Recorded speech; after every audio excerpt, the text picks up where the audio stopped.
இரட்சகருமாய் இருக்கிற ஆண்டவராய் இயேசு கிறிஸ்துவின் ஈடு இணையற்ற நாமத்தினாலே உங்கள் ஒவ்வொருவருக்கும் என் அன்பின் வாழ்த்துதல்கள்.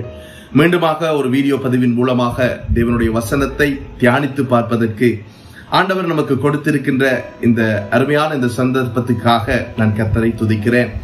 கடந்த ஞாயிற்றுக்கிழமை என்னுடைய வீடியோவை பார்த்து உங்களுக்கு தெரிந்திருக்கும். இயேசுவே நமது மாதிரி என்ற தலைப்பிலே வேதத்தை நாங்கள் தியானித்து பார்த்தோம், வேத வார்த்தைகளை நாங்கள் தியானித்து பார்த்தோம். இன்றைய ஞாயிற்றுக்கிழமையும் இந்த வீடியோ பதிவின் மூலமாக அதனுடைய சிறிய தொடர்ச்சியாக சில வசனங்களை வாசிப்பதன் மூலமாக எங்களுடைய வாழ்க்கையிலே நாங்கள் யாரை நாங்கள் உண்மையாகவே பின்பற்றுகின்றோம், எங்களுடைய வாழ்க்கையிலே நாங்கள் இயேசுவை அறிந்திருக்கிறோம் என்று சொல்லுகிறோம், நாங்கள் பரிசுத்த வேதாகமத்தை வாசிக்கிறோம் என்று சொல்லுகிறோம்.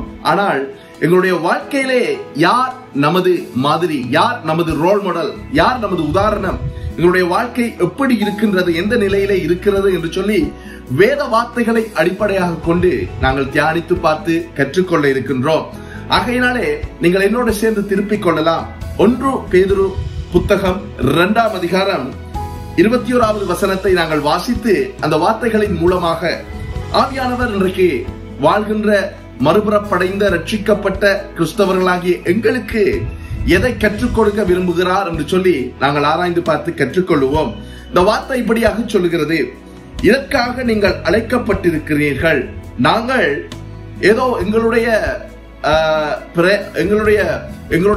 கடின உழைப்பினாலே அல்லது நாங்கள் பிரயாசப்பட்டதினாலே நாங்கள் இயேசுவை அறியவில்லை. அதை நீங்கள் முதலாவதாக அறிந்து கொள்ள வேண்டும். ஆண்டவருடைய இரக்கமும் தேவனுடைய அன்பும் ஆண்டவராய் இயேசு கிறிஸ்துவனுடைய கிருபையும் நமக்கு கிடைத்ததினாலே ஆண்டவர் எங்களை தேடி வந்து பாவ சேற்றிலே இருந்த எங்களை ரட்சித்தார் என்று சொல்லி நாங்கள் பார்க்கிறோம்.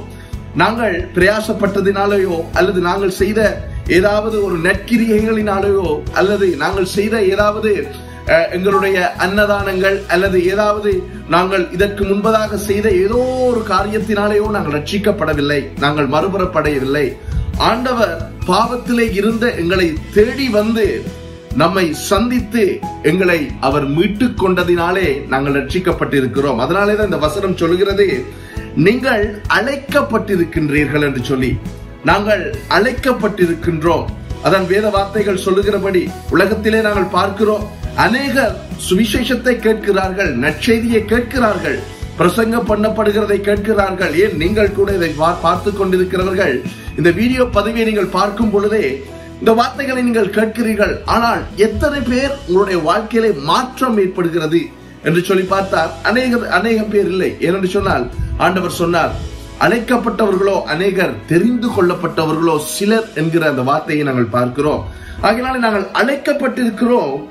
ஏனெனில் கிறிஸ்துவும் உங்களுக்காக பாடுபட்டு நீங்கள் தம்முடைய அடிச்சுவடுகளை தொடர்ந்து வரும்படி உங்களுக்கு மாதிரியை பின்வைத்து போனார். அதாவது கிறிஸ்து பாடுபட்டதனுடைய நோக்கம் அநேக நேரங்களிலே நாங்கள் சிந்திக்கிறோம். அவர் எங்களை சுகமாக்கினார், சிலுவை மரணத்தினூடாக எங்களை சாபத்திலிருந்து விடுதலையாக்கினார் என்று சொல்லி பார்க்கிறோம். எங்களுடைய சகல பாவ சாபங்கள், எங்களுடைய குணமாக்குதல்கள், எங்களுடைய நோய்களிலிருந்து விடுதலை, எங்களுடைய தரித்திரியம் நீங்குவதற்காக அவர் சிலுவையிலே மரித்தார் என்று சொல்லி அநேக பிரசங்கங்கள் உண்டு. ஆனாலும் அதற்காக மாத்திரம் அவர் சிலுவையிலே மரிக்கவில்லை. அவர் பாடுபட்டதன் ஒரே நோக்கம், நாங்கள் தேவனுடைய சுபாவம் உடைய, தேவனை பின்பற்றுகின்ற பிள்ளைகளாக நாங்கள் மாற்றம் அடைய வேண்டும், மாற வேண்டும் என்பதற்காகவும் அவர் பாடுபட்டார். அதனாலேதான் இந்த வசனம் பேதுருவானவர் எழுதும் பொழுது சொல்லுகிறார், அவர் உங்களுக்காக பாடுபட்டு நீங்கள் தம்முடைய அடிச்சுவடுகளை தொடர்ந்து வரும்படி உங்களுக்கு மாதிரியை பின்வைத்து போனார். அவருடைய மாதிரியை பின்பற்றுவதற்காகத்தான் நாங்கள் மறுபுறப்படைந்திருக்கின்றோம்.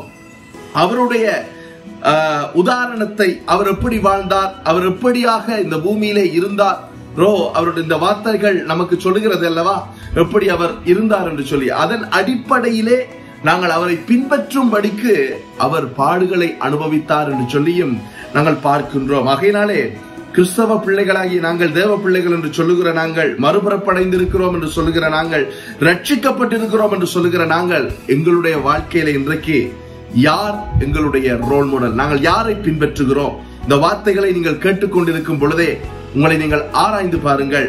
உங்களுடைய வாலிப பிள்ளைகளாக இருந்தால் உங்களுடைய ஹேர் கட், நீங்கள் யாரை போல உங்களுடைய முடியை நீங்கள் வெட்டிக் கொள்கிறீர்கள்? நீங்கள் உடை உடுத்தும் பொழுது யாரை போல நீங்கள் உடை உடுத்துவதற்கு விரும்புகிறீர்கள், உடை உடுத்திக் கொள்ளுகிறீர்கள், ஆடைகளை நீங்கள் வாங்குகிறீர்கள் என்று சொல்லி உங்களை நீங்கள் ஆராய்ந்து பாருங்கள். ஏனென்று சொன்னால், உலகத்திலே இருக்கிறவர்களைப் போல நாங்கள் உடை உடுத்தவோ, அதாவது ஆடைகளை அணியவோ, அல்லது தலைமுடியை நாங்கள் ஹேர் கட் செய்து கொள்ளவோ நாங்கள் அழைக்கப்படவில்லை. எங்களுடைய பழக்க வழக்கங்கள், எங்களுடைய பேச்சு வழக்குகள், நாங்கள் ஒரு நபரோடு பேசிக்கொள்ளும் விதங்கள், எங்களுடைய குடும்ப சூழ்நிலைகள், குடும்ப வாழ்க்கைகள், அதே நேரத்திலே நாங்கள் மற்றவர்களோடு கொள்ளும் விதங்கள் எப்படியாக இருக்கிறது என்று சொல்லி நாங்கள் ஆராய்ந்து பார்க்க வேண்டியதா இருக்கிறது. ஏனென்றால் இயேசுவை நாங்கள் பின்பற்றுகிறோம் என்று சொன்னால், இயேசுவை போல தேவனுடைய பிள்ளைகளாக நாங்கள் மாற்றமடைய வேண்டும் என்று சொல்லி வேத புத்தகம், பரிசுத்த வேதாகமம் நமக்கு தெளிவாக சொல்கிறது. ஆண்டவர் தன்னுடைய ஊழிய ஆரம்ப காலத்திலே மத்தேயு எழுதின சுவிசேஷம் 4ஆம் அதிகாரத்திலே முதலாவதாக அவர் தமக்கென்று சீஷர்களை அவர் தெரிந்து கொள்ளும் பொழுது தம்மை பின்பற்றி வரும்படிக்கு அவர் சொன்னார். 4ஆம் அதிகாரம் 19வது வசனம் இப்படியாக சொல்லுகிறது, என் பின்னே வாருங்கள், உங்களை மனுஷரை பிடிக்கிறவர்களாக்குவேன் என்றார். இன்றைக்கு எங்களுடைய வாழ்க்கையில நாங்கள் மனுஷர்களை பிடிக்கின்றோமா? இந்த வார்த்தைகள் சீமோனையும் அந்திரேயாவையும் பார்த்து ஆண்டவராகிய இயேசு கிறிஸ்து பேசிய வார்த்தைகள். அதாவது சீமோன் என்று சொல்லப்படுகிறவர் பேதுரு என்று சொல்லி பேர் மாற்றம் செய்யப்பட்டு அழைக்கப்பட்டார். அவருடைய அழைப்பின் ஆரம்பத்திலே இயேசு கிறிஸ்துவானவர் சீஷர்களை தெரிவு செய்து கொள்ளும் பொழுது இந்த வார்த்தைகளை சீஷர்களை பார்த்து அவர் சொல்லுகிறதை பார்க்கிறோம். நாம் இன்றைக்கு இயேசுவை பின்பற்றினால் நாங்கள் இன்றைக்கு ஆத்துமாதாயம் செய்கிறோமா? உலகத்திலே அநேக ஆத்துமாக்கள் பலதரப்பட்ட வியாதிகளினாலே பாதிக்கப்படுகிறார்கள். உலகத்திலே பல ஆத்துமாக்கள் பலவிதமான அடிமைத்தனத்திலே சிக்கப்பட்டிருக்கிறதை பார்க்கிறோம். நாங்கள் கிறிஸ்தவர்களாய் இருக்கிறோம், மறுபுறப்படைந்திருக்கிறோம், ரட்சிக்கப்பட்டிருக்கின்றோம். நாங்கள் இன்றைக்கு சுயநலமாக இருக்கிறோமோ அல்லது இயேசுவை பின்பற்றுகிறோம் என்று சொல்கிறபடினால் நாங்கள் மற்றவர்களுக்கு நற்செய்தியை பிரசங்கம் பண்ணுகிறதற்கு ஆயத்தமான நிலையிலே அல்லது நற்செய்தியை பிரசங்கம் பண்ணுகிறோமா என்று சொல்லி எங்களை நாங்கள் ஆராய்ந்து பார்ப்போம். நான் அடிக்கடி சொல்லுகிற ஒரு விஷயம், உங்களுக்கு ஆத்தும பாரம் இல்லை என்றால், அழிந்து போகின்ற ஆத்துமாக்களை குறித்த கவலை உங்களுக்கு இல்லை என்றால், நீங்கள் நற்செய்தியை இன்னொருவருக்கு பிரசங்கம் பண்ணவில்லை என்றால், நற்செய்தியை அல்லது சுவிசேஷத்தை நீங்கள் இன்னொருவருக்கு நீங்கள் உங்களுடைய வாய்களினாலே சொல்ல அல்லது இருதயத்திலே நீங்கள் வழி நடத்தப்படவில்லை என்றால், மன்னிக்கவும் நான் சொல்வதற்கு, நீங்கள் இயேசுவை பின்பற்றவில்லை.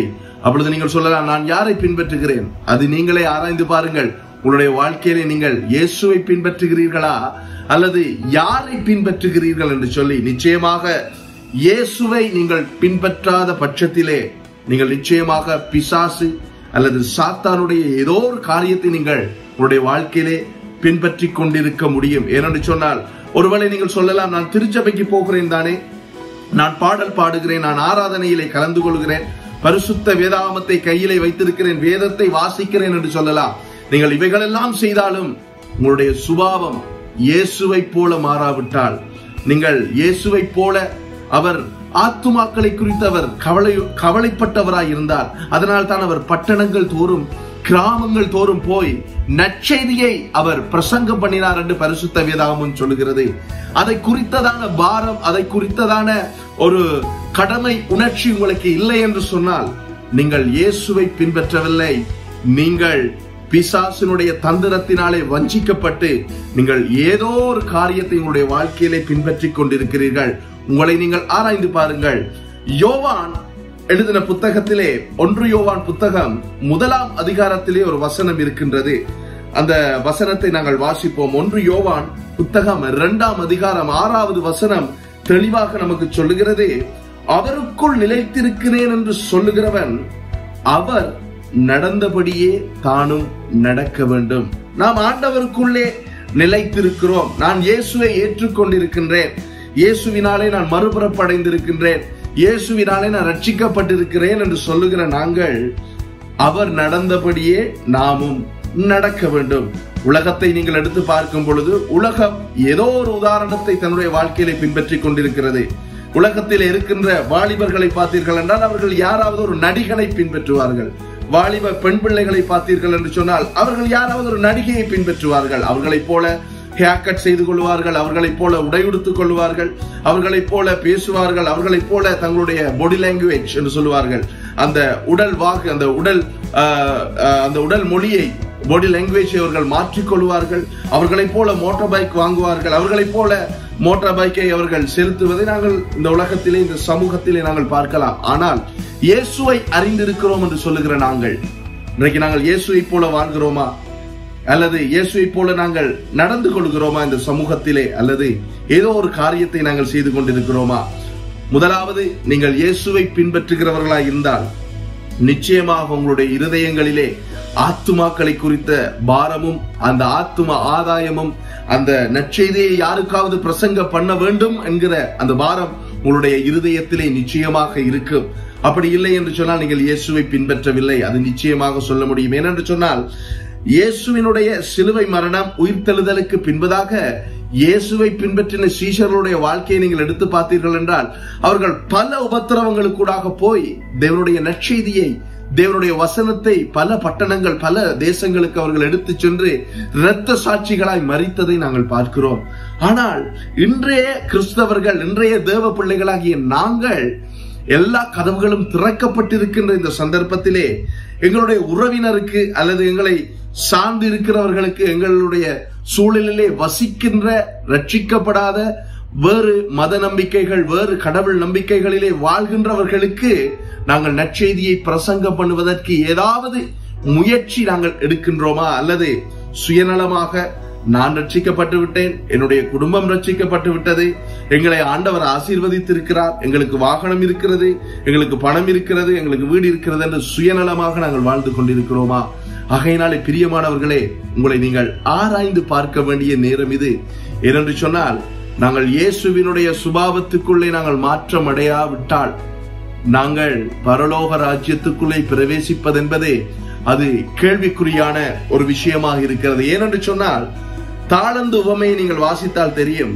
ஆண்டவர் அந்த எஜமான் தாளந்துகளை சும்மா வைத்திருக்கிறவனுக்கு அவர் சொன்னார், அப்பிரயோஜனமான ஊழியக்காரனே, எஜமானுடைய சந்தோஷத்திலே நீ பிரவேசிக்க மாட்டாய், உன்னை அழுகையும் பற்கடிப்பும் உள்ள அந்த இடத்திலே நான் உன்னை தள்ளுகிறேன் என்று சொன்னதை நாங்கள் பார்க்கிறோம். அப்போஸ்தலனாகிய பவுல் கொரிந்து புத்தகத்துக்கு எழுதின நிருபத்திலே சொல்லுகிறார், சுவிசேஷத்தை பிரசங்கம் பண்ணுவது என் மீது விழுந்த கடமையாய் இருக்கிறது, நான் சுவிசேஷத்தை பிரசங்கிக்காவிட்டால் எனக்கு ஐயோ. உங்களை நீங்கள் ஆராய்ந்து பாருங்கள், நீங்கள் யாரை பின்பற்றுகிறீர்கள்?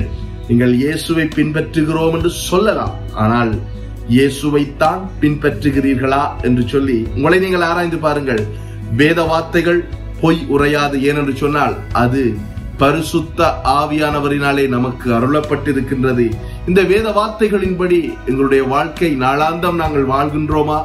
இந்த வேத வார்த்தைகளின்படி எங்களுடைய வாழ்க்கை, எங்களுடைய குடும்ப வாழ்க்கை, எங்களுடைய இந்த உலக வாழ்க்கையை நாங்கள் நடத்துகிறோமா? ஆராய்ந்து பாருங்கள். சுயநலமாய் இருக்க வேண்டாம். ஆண்டவராகிய இயேசு கிறிஸ்துவினுடைய வருகை அதி சீக்கிரத்திலே நடுவானிலே நடக்க இருக்கின்றது. திருச்சபை எடுத்துக்கொள்ளப்படுகின்ற நாட்கள் மிகவும் நெருங்கிக் கொண்டிருக்கின்றது. அன்பான என்னுடைய நண்பனே, என்னுடைய நண்பியே, நீ ஆயத்தமா அவரோடு பங்கடைவதற்கு? யாரை பின்பற்றுகிறாய்? ஆராய்ந்து பார். கர்த்தர் தொடர்ந்து உங்களோடு இடைப்பட்டு பேசுவார். கர்த்தர் உங்களை தொடர்ந்தும் ஆசீர்வதிப்பார். God bless you.